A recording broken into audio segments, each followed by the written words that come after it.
এই মুহূর্তে সবথেকে বড় খবর, তৃতীয় এবং চতুর্থ দফার ভোটের আগেই এবার বড় ঘোষণা করল জাতীয় নির্বাচন কমিশন। এতদিন ধরে যে প্রশ্ন সকলের মনে চলছিল, সেই প্রশ্নের এবার কিছুটা উত্তর পাওয়া গেল। চতুর্থ দফার এবং তৃতীয় দফার ভোটের আগেই রাজ্যে পৌঁছাতে চলেছে আরও প্রায় 190 কোম্পানি কেন্দ্র বাহিনী। সকলের মনে প্রশ্ন ছিল, দু দফার ভোট হয়ে গিয়েছে, কিন্তু পর্যাপ্ত পরিমাণ বাহিনী কোথায়? সেই প্রশ্নের এবার সমাধান বের করল জাতীয় নির্বাচন কমিশন।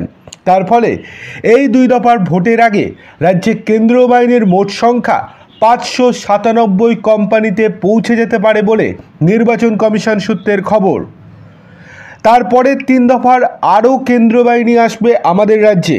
তবে রাজ্য পুলিশের একটি সূত্রের দাবি, এখন যা পরিকল্পনা তাতে সপ্তম দফায় সর্বোচ্চ 689 কোম্পানি কেন্দ্র বাহিনী ব্যবহার করা হতে পারে।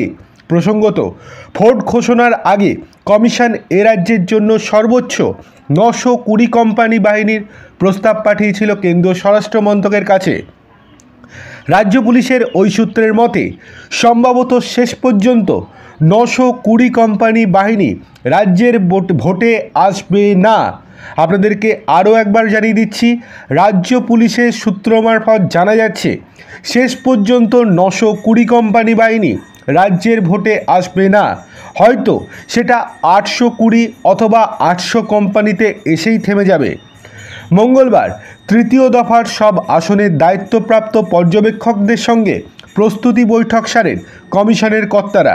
সূত্রের খবর, ওই বৈঠকে প্রথম দু দফায় ভোটের হার তুলনায় কম হওয়া নিয়ে আলোচনা হয়েছে। দেশের মুখ্য নির্বাচন কমিশনার রাজীব কুমারের কড়া নির্দেশ, ভোটারদের বুথমুখী করতে SMS প্রচারও চালাতে হবে মুখ্য নির্বাচনী আধিকারিকের দপ্তরকে। কমিশন সূত্রের দাবি, এ রাজ্য সহ গোটা দেশে প্রথম দুই দফার ভোটের ভোটদানের হার অনেকটা কম হয়েছে। তা নিয়ে উদ্বেগ রয়েছে কমিশন এবং কর্তাদের মধ্যে। তা নিয়ে আলোচনা ছাড়াও চলতি তাপপ্রবাহ পরিস্থিতিতে ভোট কেন্দ্রগুলিতে ছাউনি, জল, চিকিৎসা সহ ভোটারদের সুবিধা কতটা রয়েছে তা ফের খতিয়ে দেখেন দেশের রাজীব কুমার সহ অন্যান্য কর্তারা।